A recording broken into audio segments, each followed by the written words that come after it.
October 24, 1962, 10 in the morning. Kennedy and his advisors are sitting around the cabinet room table, and nobody is talking much. The naval quarantine of Cuba had just gone into effect. Somewhere out in the Atlantic, Soviet ships were heading straight for the line, ships that U.S. intelligence believed were carrying nuclear weapons. And Kennedy had one question nobody could fully answer: what happens when they get here? How it got to this point.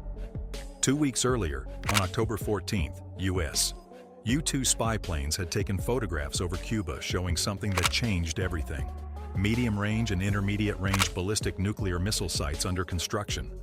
Missiles that could reach Washington, D.C. and most major U.S. cities within minutes. Kennedy had warned Khrushchev publicly. He had said plainly, offensive weapons in Cuba would not be tolerated.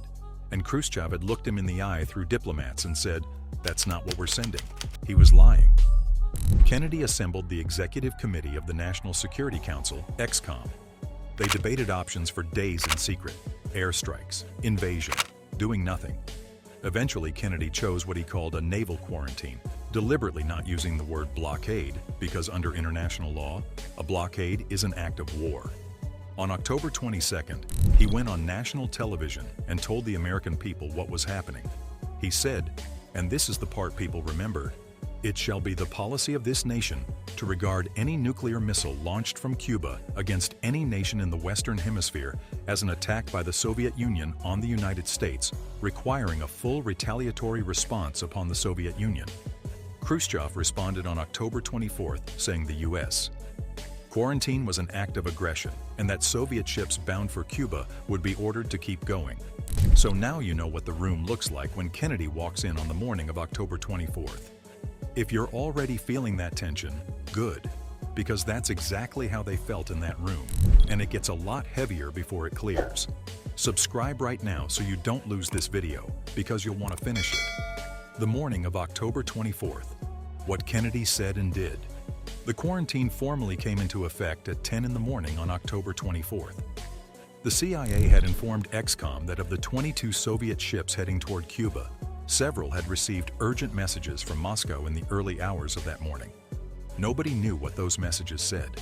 EXCOM had already picked out 2 Soviet ships as their primary targets for interception: the Gagarin and the Kimovsk. Intelligence presumed they were carrying military equipment, possibly weapons, and that they were being escorted by Soviet submarines. The declared cargo on those ships was listed as technical equipment. Nobody in that room believed that for a second. Kennedy asked how the U.S. Navy planned to handle Soviet submarines that might be protecting those ships. McNamara told him the aircraft carrier Essex, which was carrying anti-submarine helicopters, would manage the interception. If submarines refused to surface, warning depth charges would be used to force them up. Kennedy agreed to that. And then, according to his brother Robert, who wrote about it later, the president went very quiet. Robert Kennedy described those minutes this way: his hand went up to his face and covered his mouth, and he closed his fist. His eyes were tense, almost gray, and we just stared at each other across the table. That is not a president giving orders. That is a man sitting with the weight of what he just agreed to. Because Kennedy understood something most of his military advisors seemed willing to push past. The moment you force a Soviet submarine to the surface in the middle of the Atlantic, you no longer fully control what happens next. He didn't know if the sub-captain would comply. He didn't know what orders those Soviet sailors were carrying. And he had no way of knowing there was any way back from a mistake at that distance. Then, at 10:25 in the morning, a staffer walked in and handed CIA Director John McCone a note. The Soviet ships had stopped. We're eyeball to eyeball. Secretary of State Dean Rusk leaned over to National Security Advisor McGeorge Bundy and whispered something that became the single most quoted line of the entire Cuban Missile Crisis. "We're eyeball to eyeball, and I think the other fellow just blinked." It became the defining image of that moment.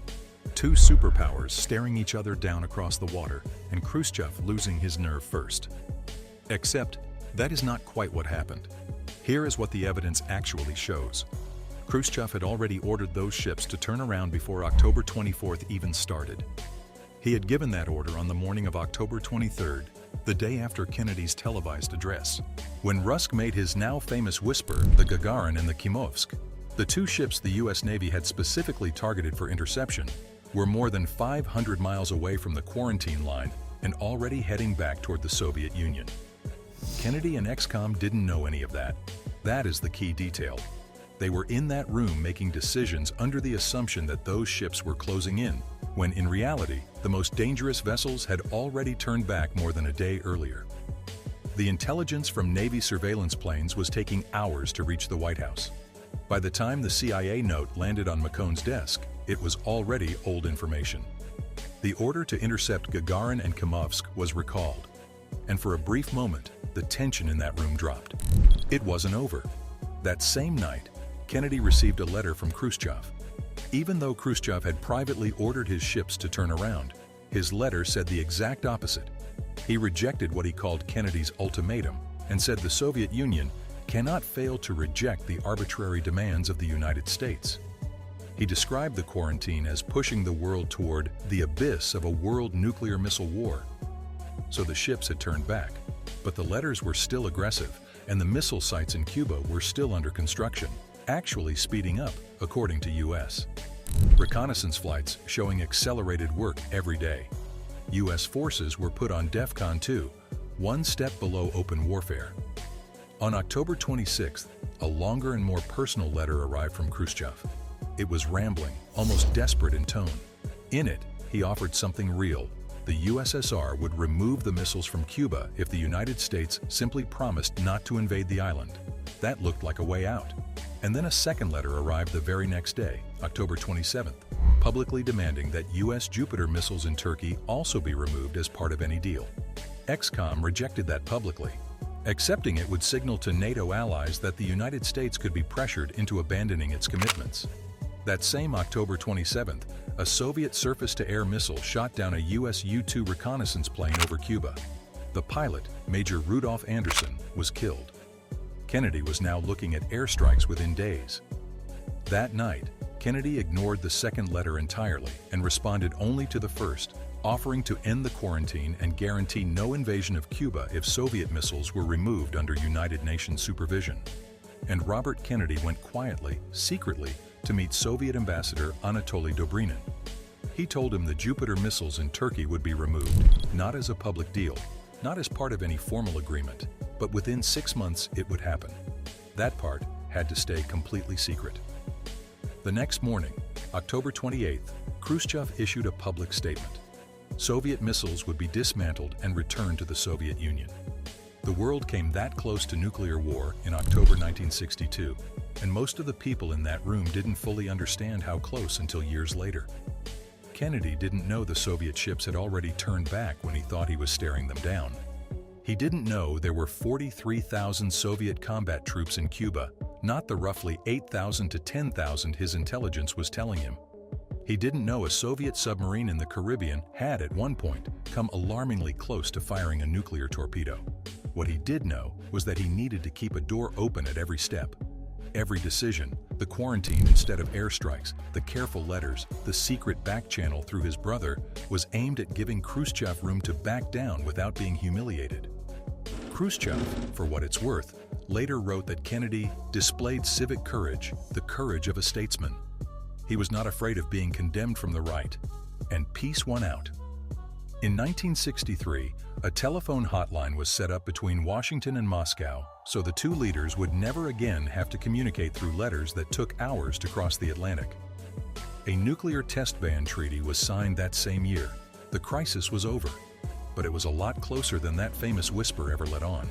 If that didn't sit with you for a second, just think about the fact that the whole thing almost unraveled, not because of a decision Kennedy or Khrushchev made, but because a U.S. Navy pilot dropped incendiary devices near a Soviet submarine at the wrong moment. Subscribe to the channel for more of these, and if this one earned it, the like button is right there. Peace.